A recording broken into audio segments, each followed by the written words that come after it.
writing this under an appreciable mental strain, since by tonight I shall be no more.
Penniless, and at the end of my supply of the drug which alone makes life endurable, I can bear the torture no longer, and shall cast myself from this garret window into the squalid street below.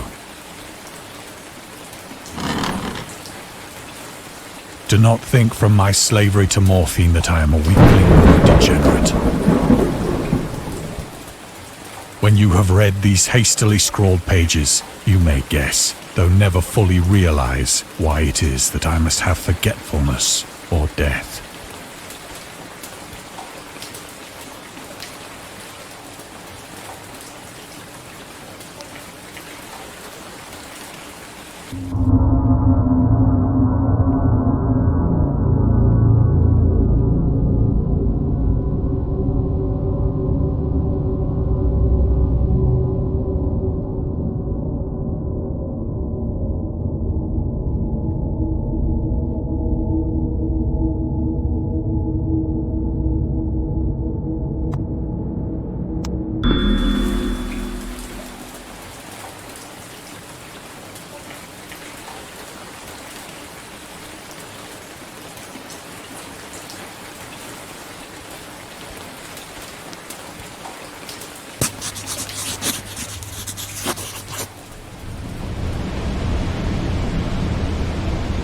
It was in one of the most open and least frequented parts of the broad Pacific that the packet of which I was supercargo fell a victim to the German sea raider.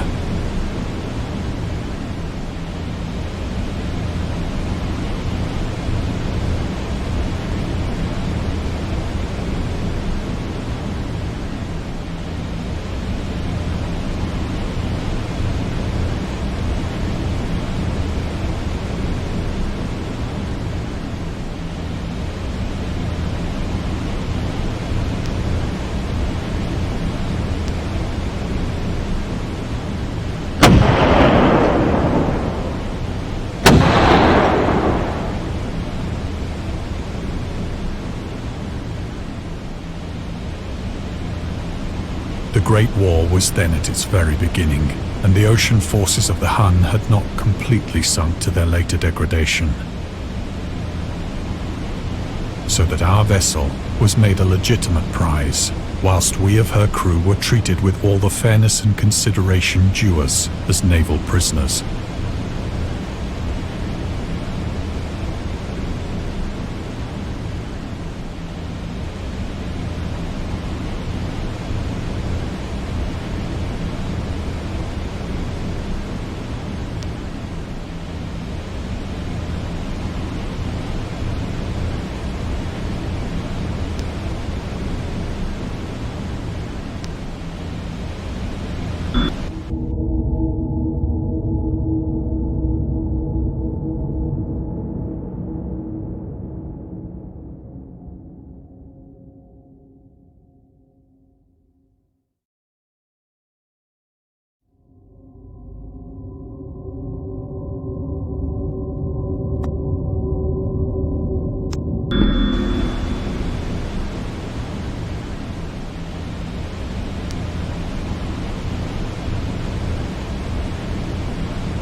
So liberal, indeed, was the discipline of our captors that 5 days after we were taken, I managed to escape alone in a small boat with water and provisions for a good length of time.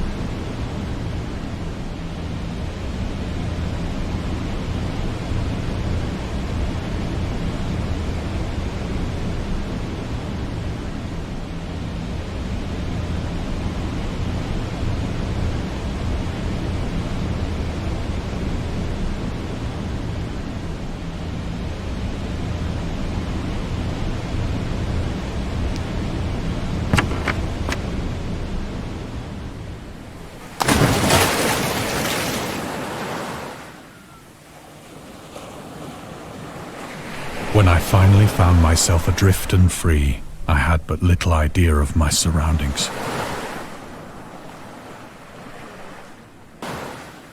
Never a competent navigator, I could only guess vaguely by the sun and stars that I was somewhat south of the equator. Of the longitude, I knew nothing, and no island or coastline was in sight.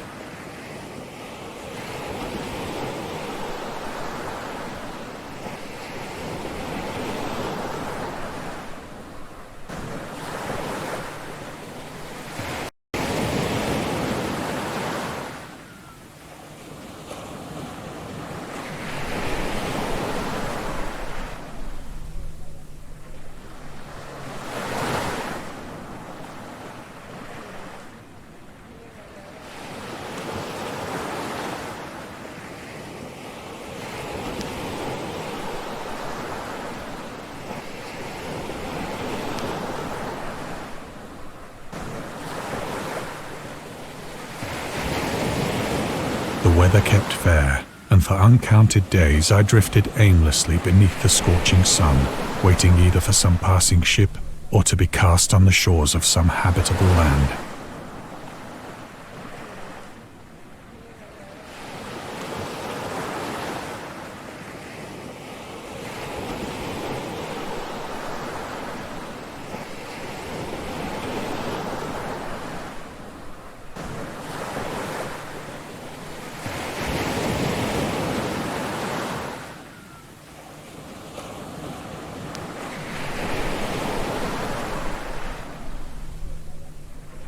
But neither ship nor land appeared, and I began to despair in my solitude upon the heaving vastness of unbroken blue.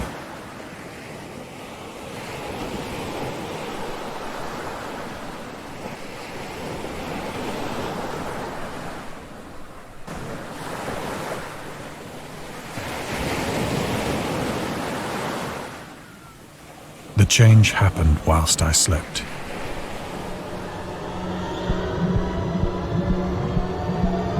Its details I shall never know, for my slumber, though troubled and dream-infested, was continuous.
When at last I awoke, it was to discover myself half sucked into a slimy expanse of hellish black mire, which extended about me in monotonous undulations as far as I could see,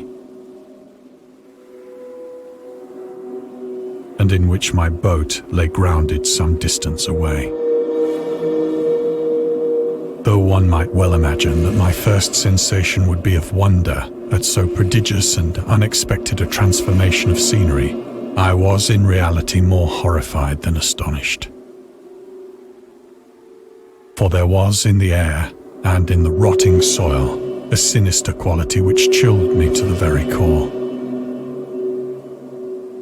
The region was putrid with the carcasses of decaying fish and of other less describable things which I saw protruding from the nasty mud of the unending plain.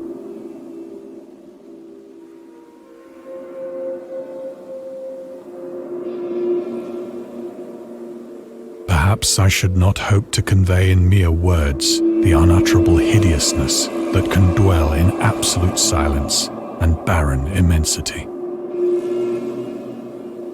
There was nothing within hearing and nothing in sight save a vast reach of black slime.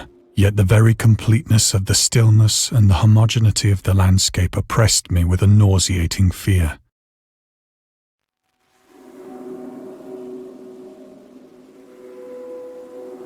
The sun was blazing down from a sky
upheaval. A portion of the ocean floor must have been thrown to the surface, exposing regions for which innumerable millions of years had lain hidden under unfathomable watery depths.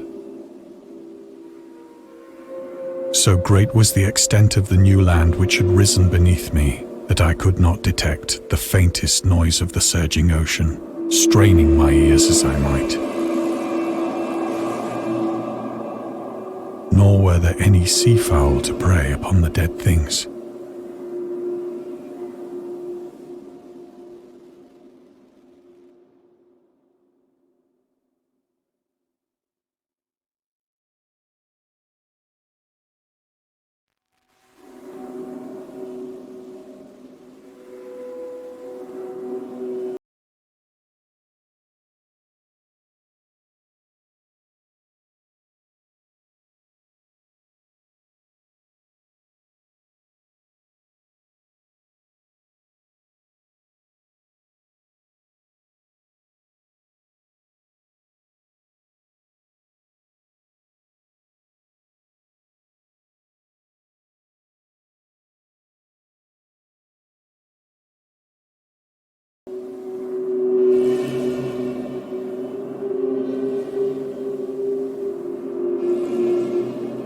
For several hours I sat thinking or brooding in the boat, which lay upon its side and afforded a slight shade as the sun moved across the heavens. As the day progressed, the ground lost some of its stickiness and seemed likely to dry sufficiently for traveling purposes in a short time.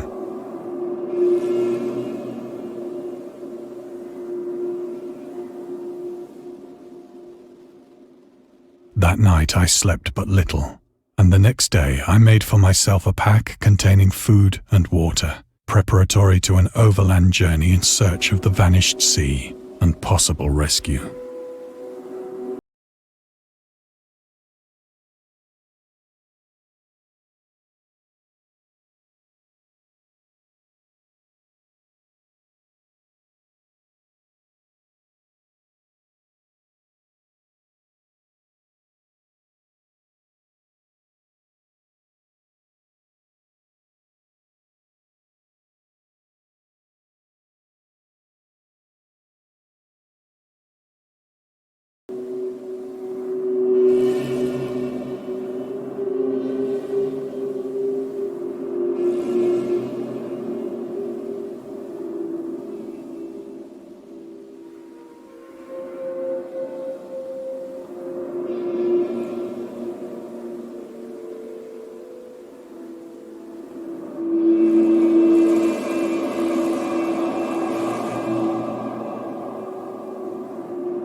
On the third morning, I found the soil dry enough to walk upon with ease. The odor of the fish was maddening, but I was too much concerned with graver things to mind so slight an evil, and set out boldly for an unknown goal.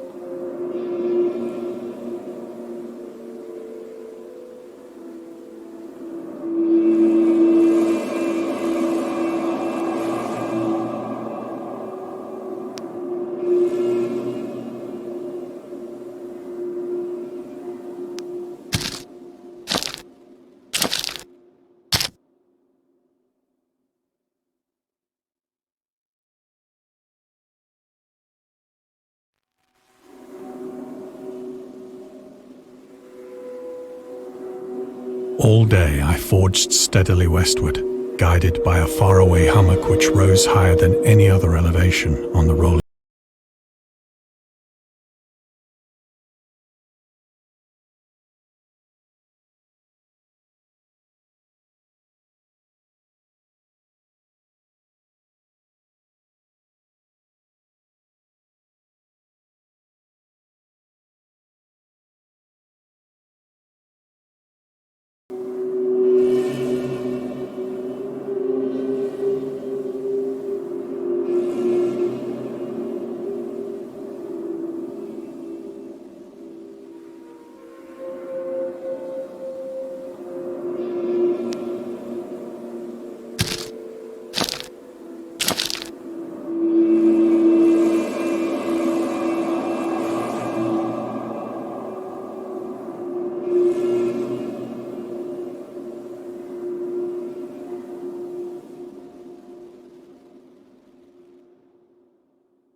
That night, I encamped, and on the following day still travelled toward the hummock, though that object seemed scarcely nearer than when I had first espied it.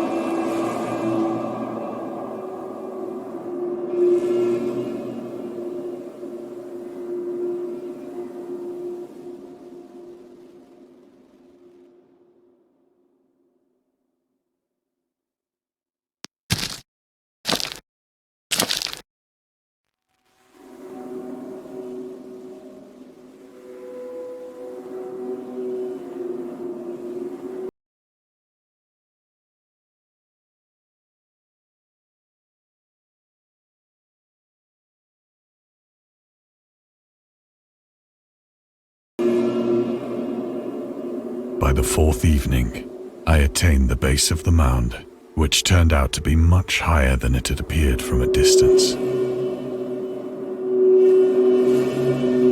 An intervening valley setting it out in sharper relief from the general surface. Too weary to ascend, I slept in the shadow of the hill.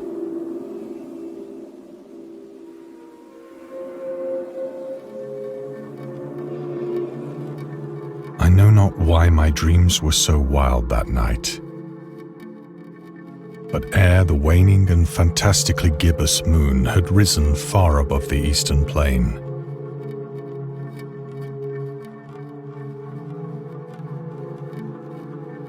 I was awake in a cold perspiration, determined to sleep no more.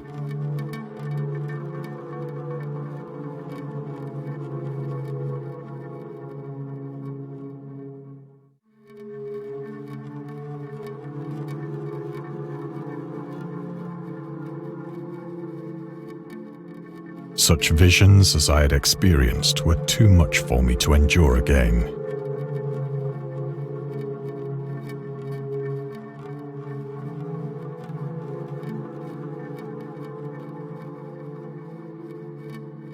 And in the glow of the moon I saw how unwise I had been to travel by day. Without the glare of the parching sun, my journey would have cost me less energy.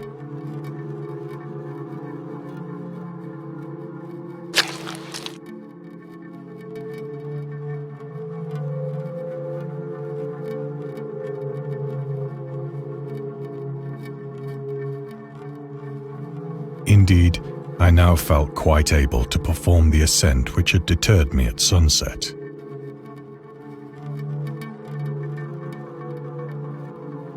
Picking up my pack, I started for the crest of the eminence.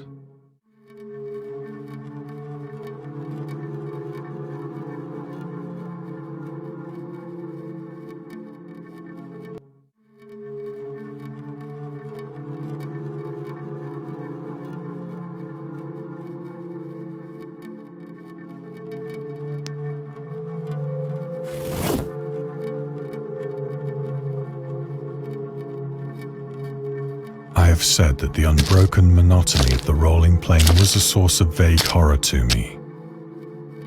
But I think my horror was greater when I gained the summit of the mound and looked down the other side into an immeasurable pit or canyon.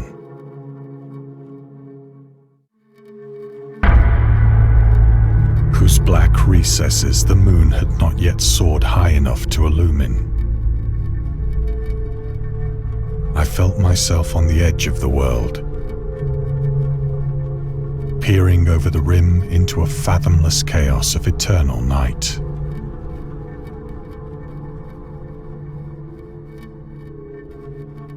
Through my terror ran curious reminiscences of Paradise Lost, and of Satan's hideous climb through the unfashioned realms of darkness. As the moon climbed higher in the sky, I began to see that the slopes of the valley were not quite so perpendicular as I had imagined.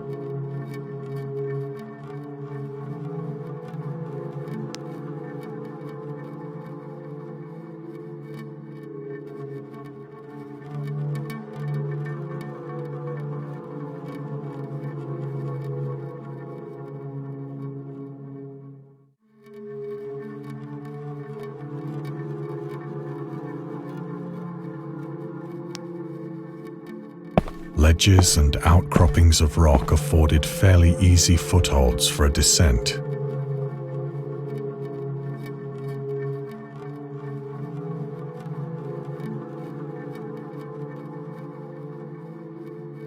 Whilst after a drop of only a few hundred feet, the declivity became very gradual.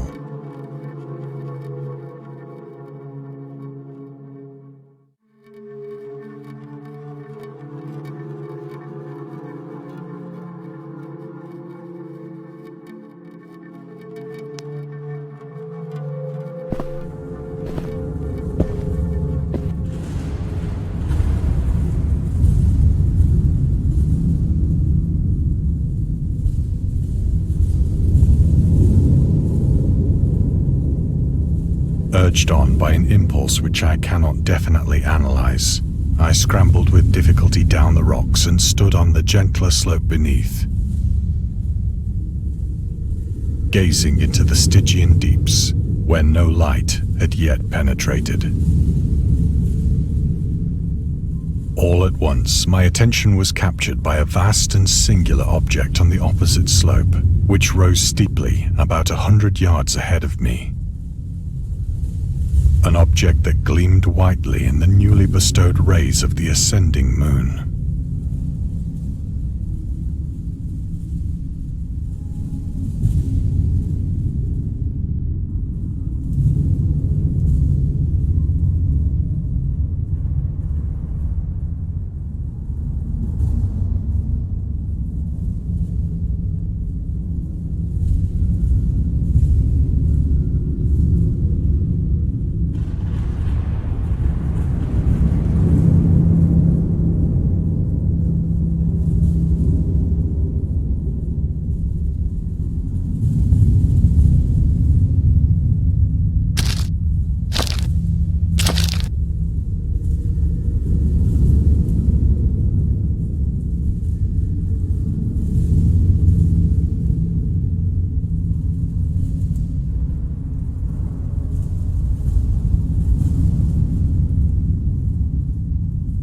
That it was merely a gigantic piece of stone, I soon assured myself. But I was conscious of a distinct impression that its contour and position were not altogether the work of nature.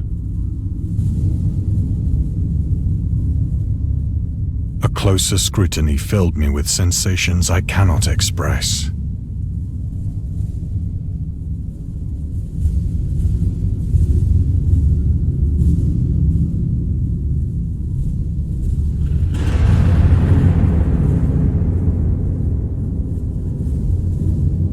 For despite its enormous magnitude and its position in an abyss which had yawned at the bottom of the sea since the world was young, I perceived beyond a doubt that the strange object was a well-shaped monolith, whose massive bulk had known the workmanship and perhaps the worship of living and thinking creatures. Dazed and frightened, yet not without a certain thrill of the scientist's or archaeologist's delight, I examined my surroundings more closely.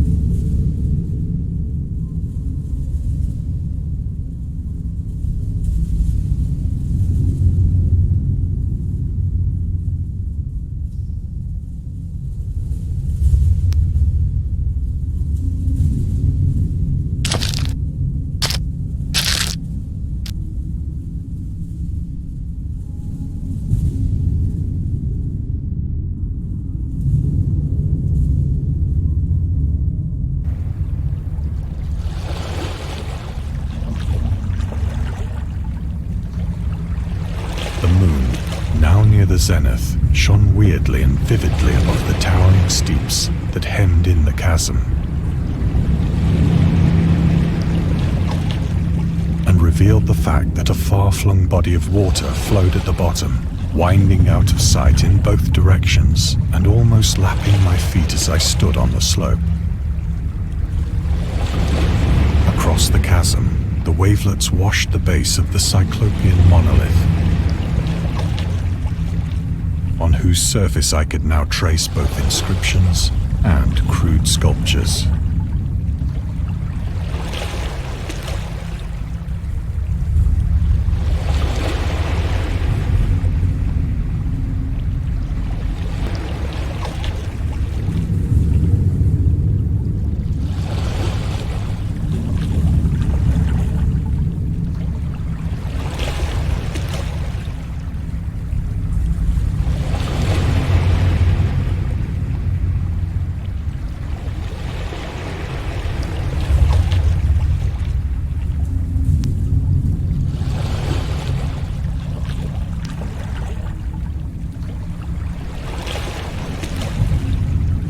writing was in a system of hieroglyphics unknown to me and unlike anything I'd ever seen in books.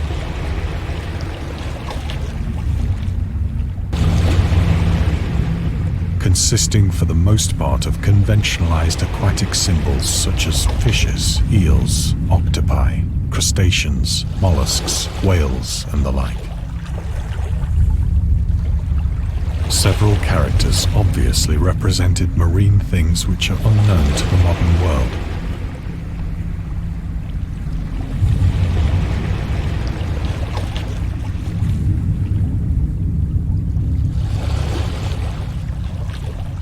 But whose decomposing forms I had observed on the ocean-risen plain. It was the pictorial carving, however, that did most to hold me spellbound.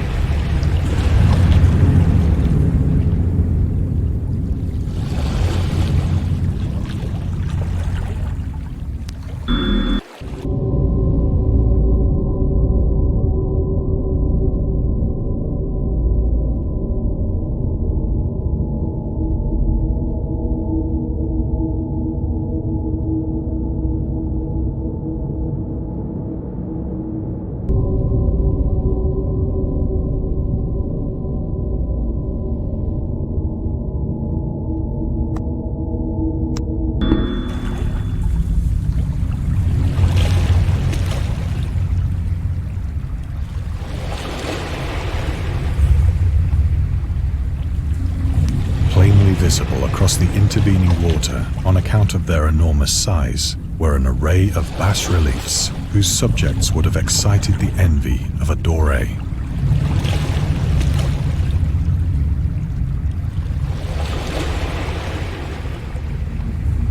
I think that these things were supposed to depict men, at least a certain sort of men. Though the creatures were shown disporting like fishes in the waters of some marine grotto.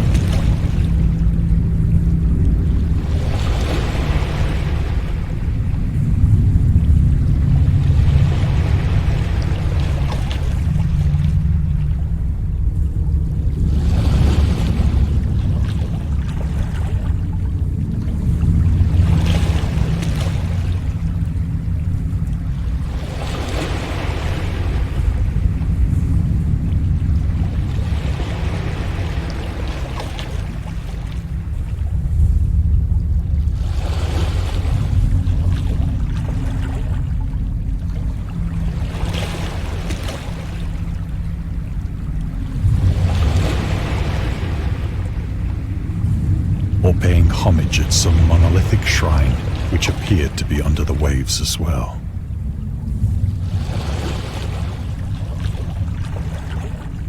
Of their faces and forms I dare not speak in detail.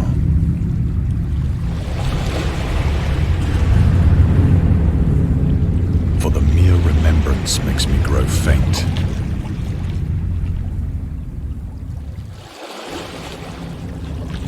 Grotesque beyond the imagination of a Poe or a Bulwer.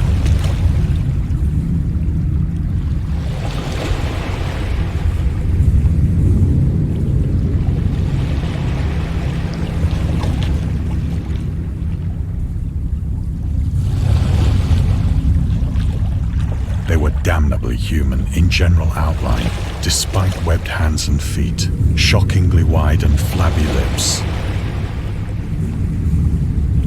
Glassy, bulging eyes, and other features less pleasant to recall. Curiously enough, they seem to have been chiseled badly out of proportion with their scenic background.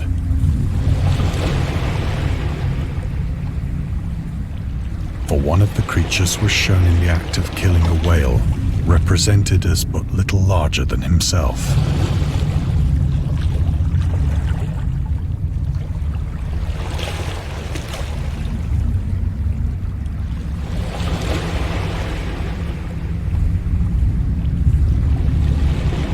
I remarked, as I say, their grotesqueness and strange size.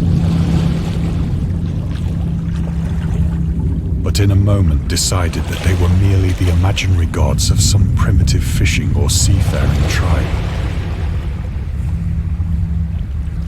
some tribe whose last descendant had perished eras before the first ancestor of the Piltdown or Neanderthal man was born.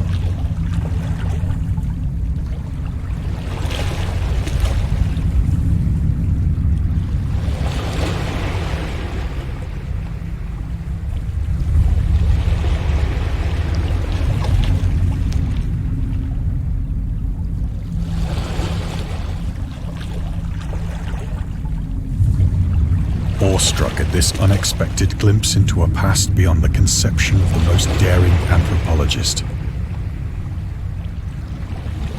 I stood musing whilst the moon cast queer reflections on the silent channel before me.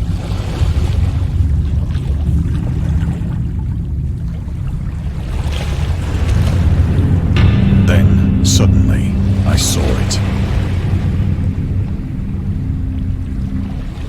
With only a slight churning to mark its rise to the surface, the thing slid into view above the dark waters.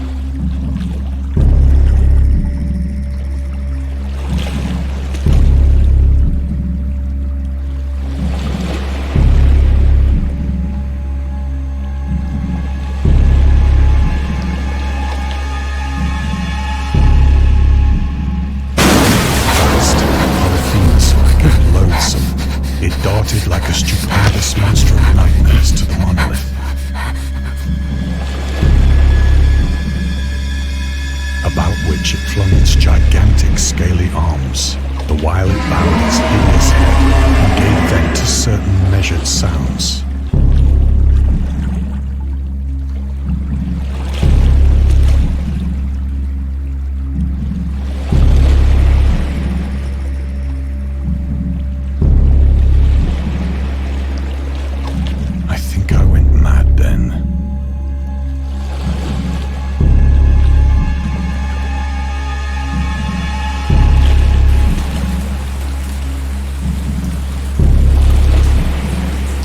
Frantic ascent of the slope and cliff, and of my delirious journey back to the stranded boat, I remember little.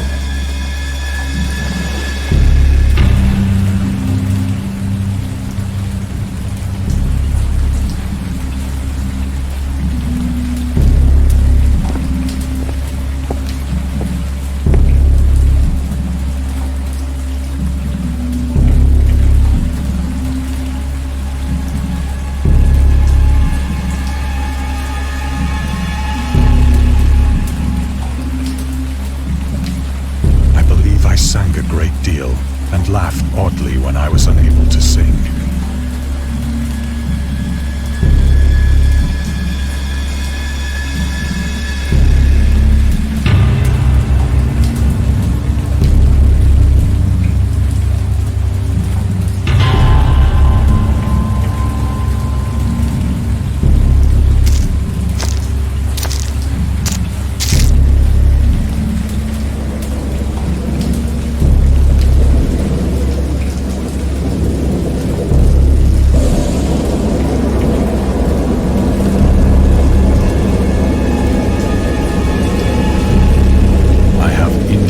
Recollections of a great storm sometime after I reached the boat. At any rate, I know that I heard pearls of thunder and other tones which nature utters only in her wildest moods.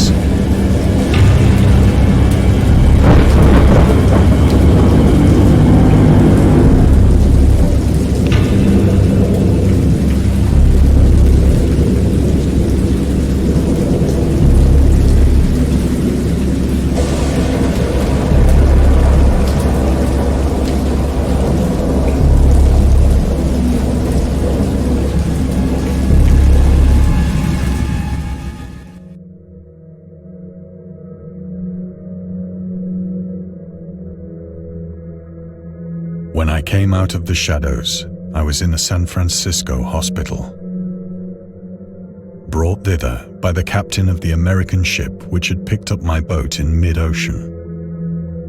In my delirium, I had said much, but found that my words had been given scant attention.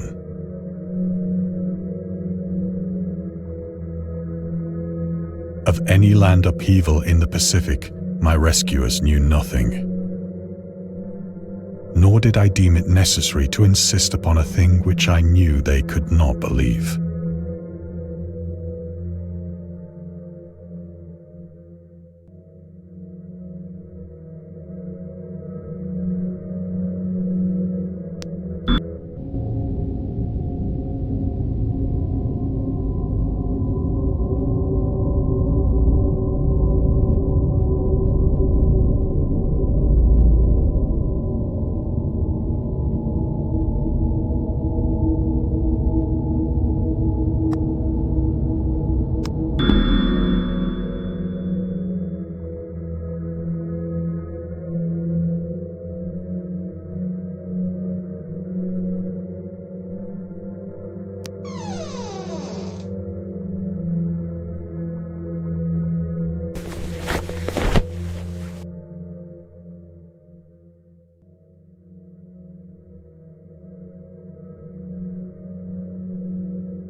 Celebrated ethnologist and amused him with peculiar questions regarding the ancient Philistine legend of Dagon, the fish god.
But soon perceiving that he was hopelessly conventional, I did not press my inquiries.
It is at night, especially when the moon is gibbous and waning, that I see the thing.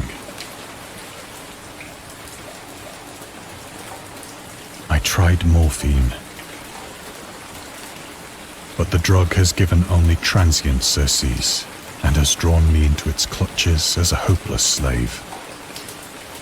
So now I am to end it all, having written a full account for the information or the contemptuous amusement of my fellow men.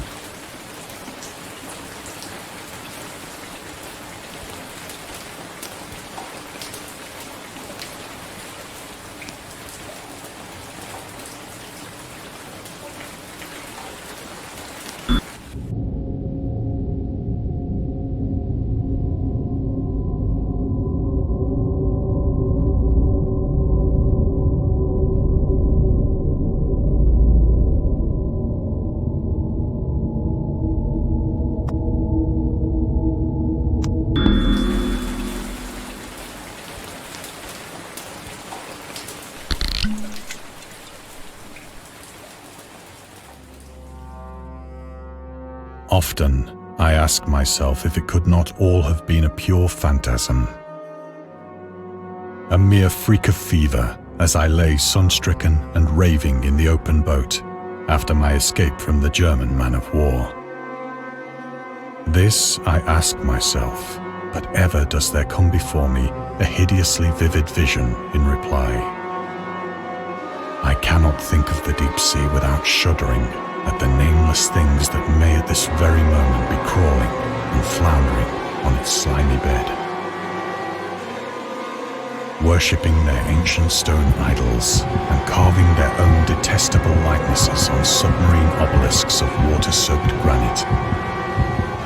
I dream of a day when they may rise above the billows to drag down into their reeking talons the remnants of puny, war-exhausted mankind.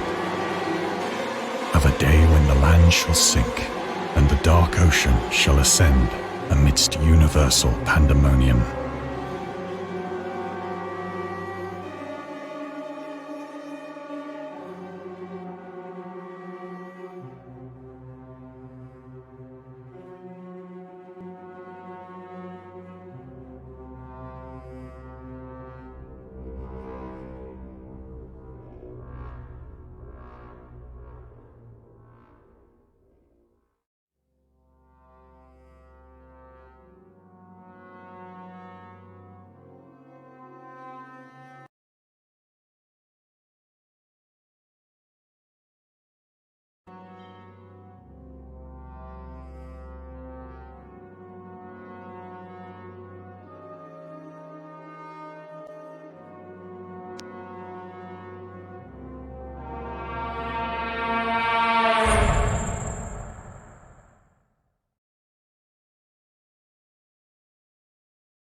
The end is near.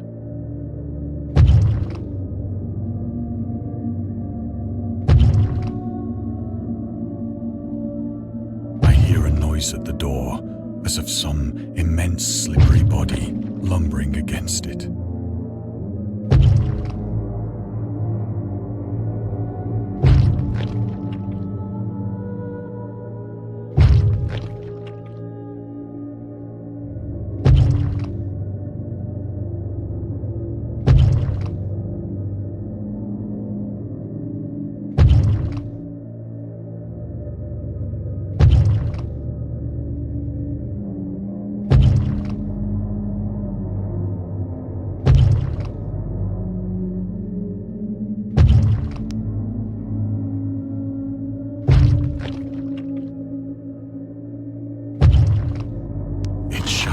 Find me.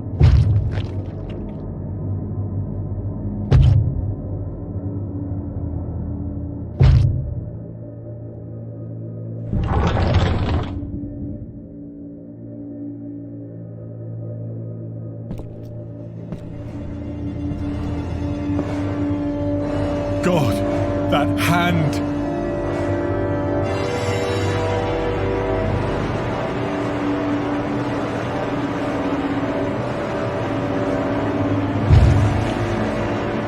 The window!